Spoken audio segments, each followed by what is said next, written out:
Hello दोस्तों, कैसे हो आप? अगर आप मुझे देख रहे हो तो कैसे हो गए यार? ऑब्वियसली बढ़िया हो गए, बेहतरीन हो गए, एक्सीलेंट हो गए, A1 हो गए यार। तो यार आज मैं बात करने वाला हूँ। आज मुझे ना एक्चुअली बहुत सारे लोगों ने कमेंट्स किए कि आप आचार्य प्रशांत के ऊपर बहुत बोल रहे हो, या एक बहुत ही ज़्यादा हमारे पिता तुल्य हैं, गुरु तुल्य हैं, उनके बारे में मत बोलिए, और वो ऐसे हैं और वो इस तरह से जागृति फैला रहे हैं, और ये सब बातें। तो ठीक है जी, जागृति फैलाना तो अच्छी बात है, देखिए इसमें क्या बुरी बात है। आज मैं किसी और फादर फिगर के बारे में बोलने वाला हूँ। मैं एक्चुअली आपके फादर के बारे में ही बोलने वाला हूँ। मैं आपके पेरेंट्स के बारे में बात करना चाहता हूँ। मैं उन लोगों की बात करना चाहता हूँ जिन्होंने आपको जन्म दिया, और जो इस बात पे बड़ा ही गर्व महसूस करते हैं कि हम एक जान को इस दुनिया में लेकर आए। यार एक तो ये ना मुझे कभी समझ नहीं आया कि आप उस व्यक्ति की इज्जत कैसे कर सकते हो जिसने आपको पैदा इसलिए किया है क्योंकि उसे अपना वंश बढ़ाना है, उसे अपना वंश बढ़ाना है, इसलिए वो आपको पाल पोस के बड़ा करेगा, आपको बढ़िया खिलाएगा, बढ़िया जगह पर भेजेगा ताकि उसका नाम रोशन हो, उसके सपने पूरे हों। ये सब काम वो कर रहा है और उसको उसमें मज़ा भी चाहिए। उसको बाप बनना है, उसको माँ बननी है, उनको इस चीज़ का मज़ा आता है। मैं गारंटी मार के चैलेंज देता हूँ, कोई आदमी, कोई माँ बाप शादी के 5 साल तक बच्चा ना पैदा करके दिखाओ, गारंटी, गारंटी है मेरी, मैं पैसा देने को तैयार हूँ। सोसाइटी जीना दूभर कर देती है भाई, तुम्हारा दूभर कर देती है। मेरा एक कज़न है, उसकी शादी हुई थी, कुछ हुई होगी 7-8 साल पहले, अभी तक बच्चा नहीं हुआ उनके, कोई प्रॉब्लम होगी, और इस प्रॉब्लम का उस आदमी को ये भुगतान करना पड़ रहा है कि अभी तक वो आदमी अपने घर से बाहर नहीं निकल पाता। उसको बहुत जगह डेली दारू पीकर, शराब पीकर उस आदमी को सोना पड़ता है, क्योंकि घर में ये समस्या चल रही है उसके। और जब ये समस्या चल रही है तो इसके चक्कर में क्या करे आदमी? तो ये जो माँ बाप बनना है ना, कंपल्शन है, वो चुन नहीं रहे तुम्हें पैदा करना। उन्होंने तुम्हें नहीं चुना, उन्होंने ये नहीं चुना कि तुम ही पैदा होगे, रमेश, सुरेश, जो भी तुम्हारा नाम हो। तो भाई अगर रमेश और सुमेश तुम्हें वो नहीं चुन रहे, जो तुम उनको माँ बाप भगवान बना रहे हो, अगर तुम्हारी जगह कोई और होता तो शायद उनका ट्रीटमेंट भी बदल गया होता, बिल्कुल टोटली। अब अगर तुम हो तो उनका ट्रीटमेंट बिल्कुल अलग है। वो तुम्हारे प्रति नहीं है भाई, वो इस सोसाइटी से बंधे हुए लोग हैं। वो इस सोसाइटी की कंपल्शन के आगे घुटने टेक चुके हैं अपने। उनको ये भी आइडिया नहीं है कि उन्होंने बच्चा क्यों किया, क्योंकि सब कर रहे थे, सब गाड़ी खरीद रहे थे, सब घर ले रहे थे, फ्लैट ले रहे थे, सब फलाना शोरूम में सेल लगी थी, सब पहुंच गए थे, सब फलाना फेस्टिवल में फलाना जगह से डिस्काउंट पे पटाखे मिल रहे थे तो सब उस दुकान में चले गए थे। ऐसे सब बच्चे पैदा कर रहे थे, तो हमने भी तुम्हें पैदा कर दिया भाई। तुम यहाँ पैदा नहीं होते, तुम पड़ोस में पैदा हो गए, तो फर्क क्या होता? तो ऐसा कुछ भगवान बनाने की जरूरत नहीं है भाई। और पैदा उन्होंने किया ना, गाड़ी उन्होंने लिया, तो मेंटेनेंस कौन करेगा? ये तो बड़ा ही खराब ओनर हो गया यार, जो गाड़ी लेकर गाड़ी को बिल्कुल कबाड़ बना दे 6 महीने के अंदर। तुम्हें पैदा करने के बाद उनकी तुम्हारी देखभाल कौन करेगा? माँ बाप करेंगे भाई। और क्या देखभाल कर रहे हैं वो? बताओ मुझे, क्या देखभाल कर रहे हैं? कभी तुम्हें इंडिपेंडेंट घूमने भेजा कहीं पर कि ले बेटा मैं तेरी टिकट कटा के दे रहा हूँ, जा घूम के आ, जरा सिंगापुर घूम के आ, जरा यूरोप घूम के आ, जरा US घूम के आ? खुद भी घूमने गए कभी? खुद भी कभी उन्होंने इतना एक्सपोजर तुम्हें देने की सोची भी कि चलो तुम्हें इस मोहल्ले से एटलीस्ट बाहर निकाला जाए, ऐसा दिखाया जाए कि एक वो मोहल्ला भी है, एक वो कॉलोनी भी है जहां पर लोग ये ले रहे हैं, जहां पर लोग खरीद रहे हैं 10 करोड़ का फ्लैट, या जहां पर लोग शादी वादी के चक्करों में नहीं पड़े हुए कि शादी वादी में लगा के रखेंगे? बेटा शादी है वह फलाना की, जरूर जाना। मैंने गया अपने कजन की शादी में, जिसकी मैं बात कर रहा हूँ, उसकी शादी में मैं गया ही नहीं। मैंने कहा मेरा एग्जाम है यार। कहता नहीं नहीं यार, एग्जाम तो होते रहते हैं, लेकिन ये जो मेमोरी है ना, मैंने कहा मेरे को नहीं बनानी मेमोरी। बतेरी जिंदगी होगी तो बतेरी मेमोरीज बन जाएंगी, अच्छी मेमोरीज बन जाएंगी। मेरे को कोई शौक नहीं है किसी को दूल्हा बनते हुए, किसी की खुद की चॉइस है। और उसने मेरे से पूछ के करी थी, जब मेरा एग्जाम होगा या नहीं होगा तब करूंगा शादी। जब तुम मेरे से नहीं पूछ के कर रहे तो मैं तुमसे पूछ के क्यों आ जाऊं भाई? जब तुम अपनी सुन रहे हो तो मैं भी अपनी सुनूंगा ना। सिंपल सा लॉजिक है मेरा यार। और लोग ना ससुर ऐसे होते हैं, इनको ट्रिप्स विप्स पता है, शादी के चक्कर में कैंसिल कर देते हैं। यहाँ पर ये इतना नल्लों का देश है। ये शादी हो रही है भैया जी की, गोद भराई है भाभी की।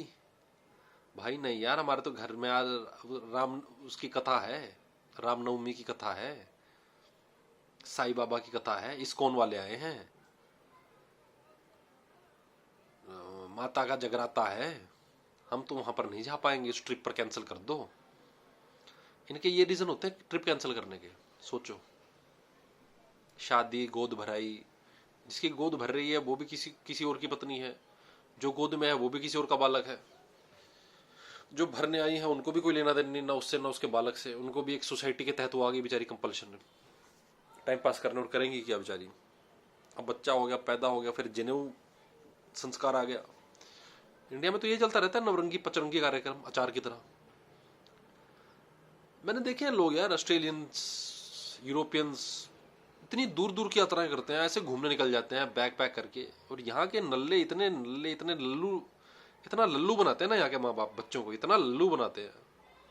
कथा, जगराता, तीर्थ यात्रा, इसके अलावा कहीं नहीं लेके जाते। खुद भी नल्ले से कभी नहीं कहेंगे बच्चे तू एक बार जरा राफ्टिंग करके देख ले, जरा स्काई डाइविंग करके देख ले, ट्रैकिंग करने चले, कुछ नहीं। आओ कीर्तन में बैठ जाओ बेटा, बहन की शादी है बेटा, टेंट तुम्हें ही लगवाना है बेटा, देखो जरा दरी वाला आया कि नहीं, देखो जरा फर्नीचर वाला, सोफे वाला कहाँ गया, देखो जरा फूल वाला कहाँ है बेटा, तुम्हें ही करवाना है, बहन की शादी है। अंकल आपको जरूर आना है, अंकल आपको जरूर आना है। हाँ, नीचे लिखा है जलूल जलूल आना, लिखवाएंगे भी जरूर जलूल जलूल आना।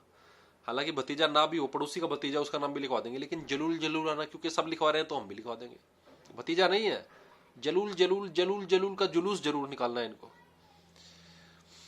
इतने अनक्रिएटिव से लोग हैं ये, जो सब कर रहे होते हैं वही करना शुरू कर देते हैं ये।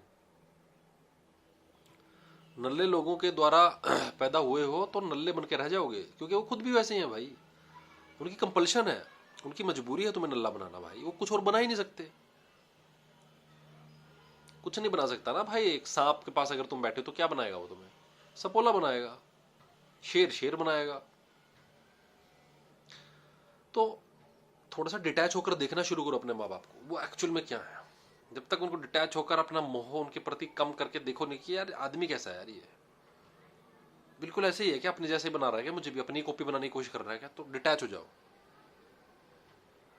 पूरी तसल्ली से कह रहा हूं, बिल्कुल डिटैच हो जाओ। कोई ज्यादा प्रेम प्रूम करने की, प्यार करने की जरूरत नहीं है, क्योंकि वो प्रेम तुम्हें मार देगा।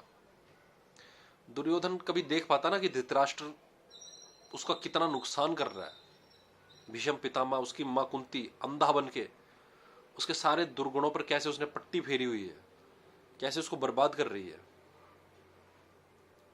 सबसे पहले धृतराष्ट्र से अलग होता दुर्योधन, कहता मेरे को तो अलग राज्य दे दो, मेरे को पढ़ना ही नहीं, पांडवों के चक्कर में, इनको जो देना आपको दे दो, मेरे को अलग दे दो, मेरे को आपसे अलग होना, आप मेरा नुकसान कर दोगे। अलग घर बनाता, अलग महल बनाता अपना। भरत अगर देख लेता ना कि केकई उसकी माँ, उसके कान बड़ी जल्दी भरे जा सकते हैं, नल्ली सी है बिल्कुल ही, और कुछ भी मांग सकती है। राम को वनवास, एक बच्चे को, एक बेटे को जिसकी गोद में खेला है, उसको 14 साल जंगल में भेज सकती है, इतनी लालची माँ है। तो ये भी है यार, केकई भी है माँ तो, अगर उसमें कौशल्य है तो केकई भी तो है।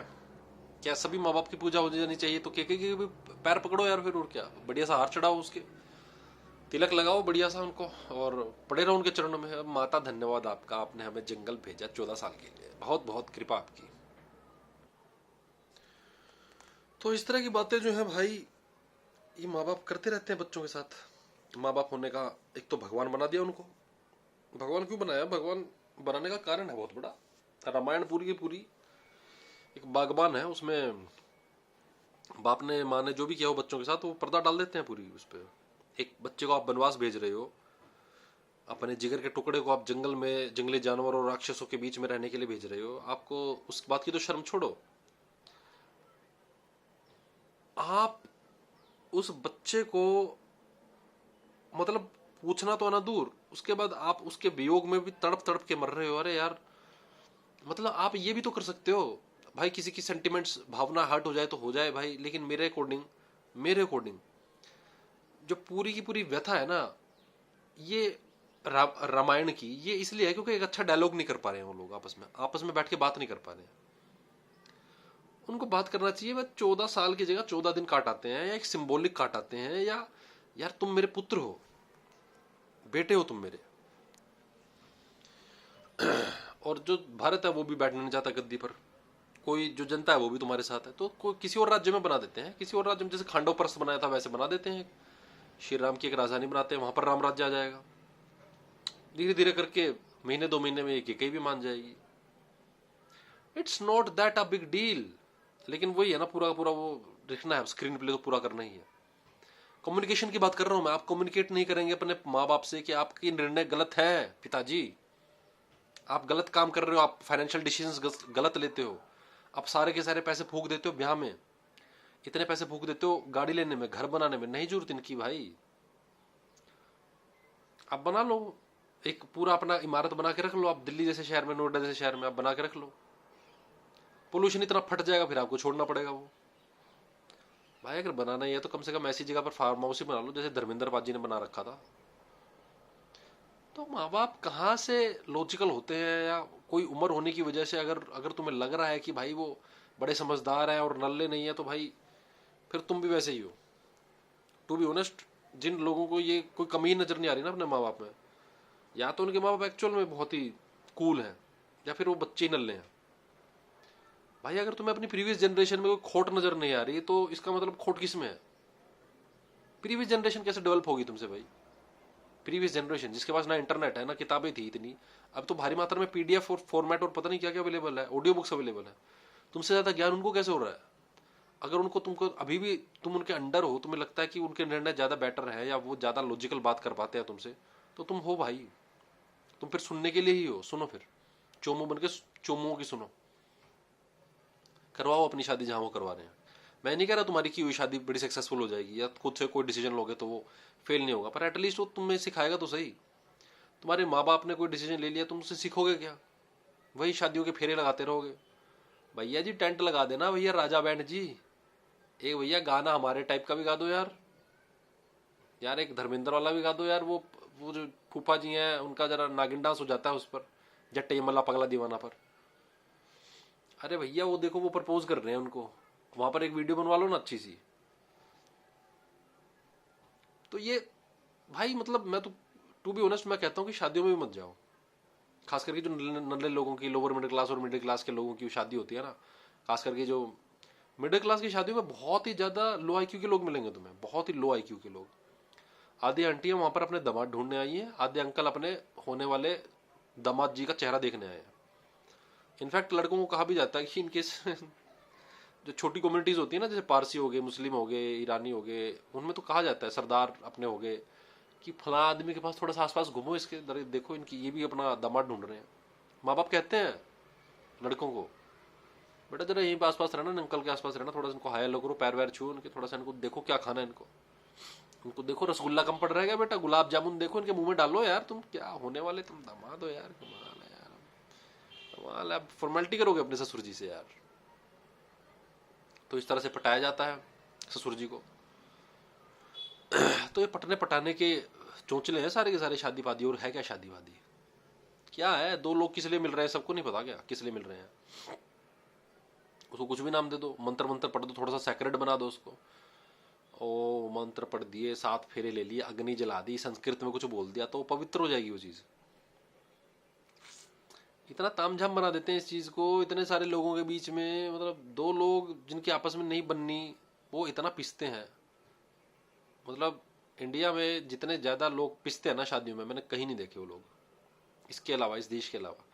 पिसते हैं बाहर भी, लेकिन वो फट से अलग होते हैं और कोशिश करते हैं दूसरा पार्टनर, उनका स्टेबिलिटी रेट बहुत ज्यादा होता है, 80-90% स्टेबिलिटी रेट होता है। यहाँ तो डाइवोर्स रेट्स भी बहुत ज्यादा है यहाँ तो, मतलब जो सो कॉल्ड संस्कारी शादियां होती हैं उनका कोई सक्सेस भी नहीं है यहाँ तो, फालतू में लादे हुए हैं संस्कार भी यहाँ पर।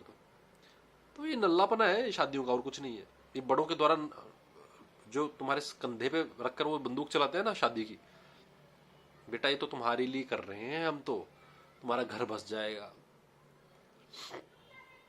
इस देश में स्वार्थ के बिना कुछ नहीं होता, सब प्रॉपर्टी का चक्कर होता है, सब सोशल स्टेबिलिटी, सोशल एक इमेज बनाने का चक्कर होता है। खुला आदमी हमेशा से चैलेंज रहता है लोगों के लिए, उसको समझ नहीं आता समाज को ये खुला कैसे है। इसलिए तो शादी होती है, और जैसी शादी तोड़ते हो वापस खुले होने के लिए कानून बीच में आ जाता है। कानून पहले बीच में नहीं आ रहा ना, एक हो रहे हो तो बड़ा इजी प्रोसेस हो, तो मंदिर में जाके शादी, 7 फेरे ले लो, हो गया काम। डाइवोर्स ले लो, तुम्हारे ना कुछ ने चबा देगी ये जो कानूनी व्यवस्था है। जो अलग कैसे, अकेला कैसे हो गया तू? उसको पता ना अकेला होगा तो वो ढंग के काम कर लेगा शायद कोई।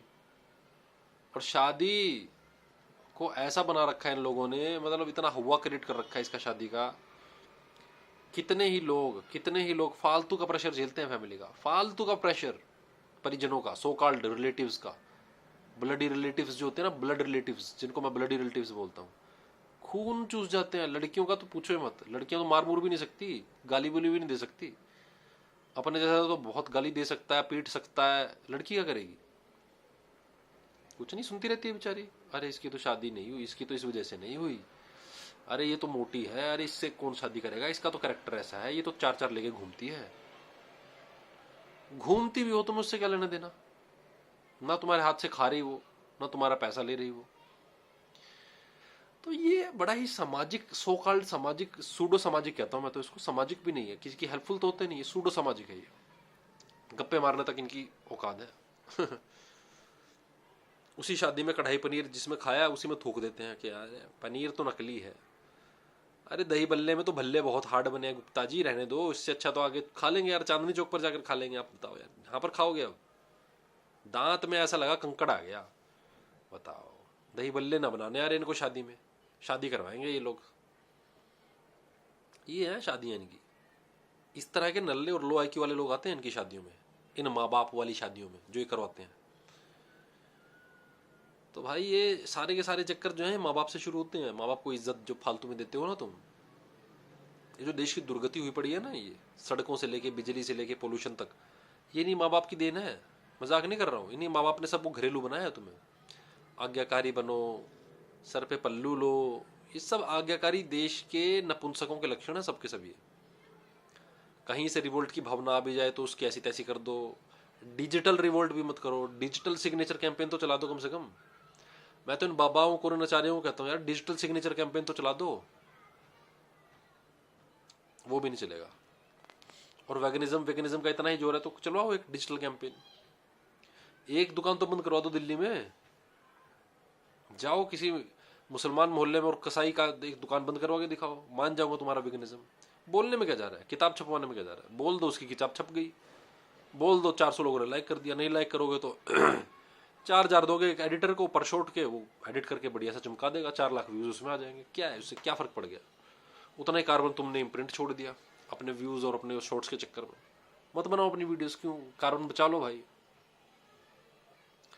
तो ये है यार, यहाँ पे जड़ काटनी पड़ेगी। जड़ जो है ना वो माँ बाप है। माँ बाप की ज्यादा इज्जत करोगे, उनको परोक्ष रूप से देखो, इनडायरेक्टली देखने की कोशिश करो, उनमें क्या क्या लल्लू बनाने के सारे लक्षण मौजूद हैं।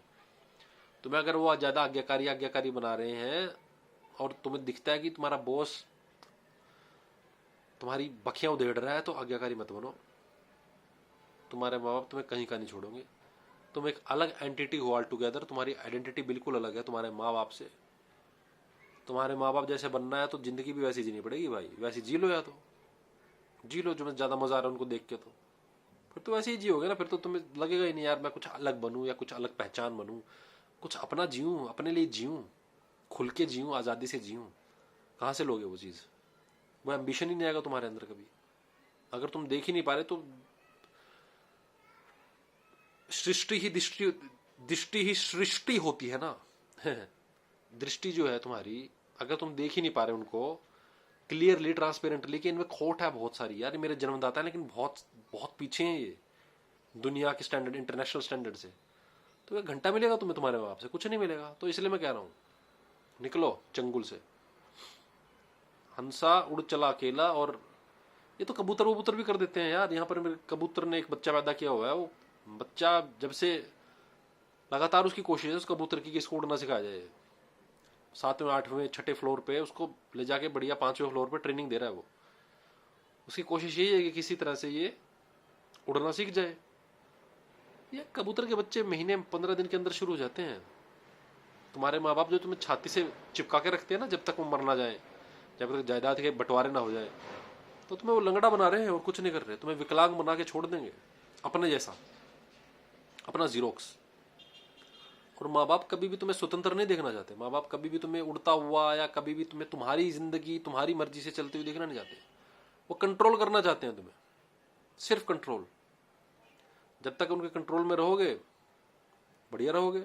जैसे कंट्रोल छोड़ दिया उनके लिए तुम नालायक बच्चे हो गए, बागी हो गए, बगावती हो गए, जो उन्हें पसंद थोड़ा आएगा। लेकिन पसंद आने के लिए जिंदगी जी भी नहीं जानी चाहिए। अपनी पसंद, अपना काम, अपनी जिंदगी, एक इंडिविजुअलिटी तो हमेशा होनी चाहिए आदमी में। कीमत उसके लिए चुकानी पड़ती है, कीमत भी कुछ नहीं चुकानी पड़ती, क्योंकि आप वैसे ही मजबूत हो चुके होते हो, वैसे आप इंडिविजुअल और फ्री हो चुके होते हो, तो आपको कीमत भी कीमत नहीं लगती। कीमत नल्ले आदमी को ही लगेगी। अरे यार मैं तो इनसे दूर हो गया, अरे मैं तो उनसे दूर हो गया। अरे भाई क्या दूर हो गया तू? इस देश की आबादी देखिए, कहाँ दूर हो सकता है तू किसी से भाई?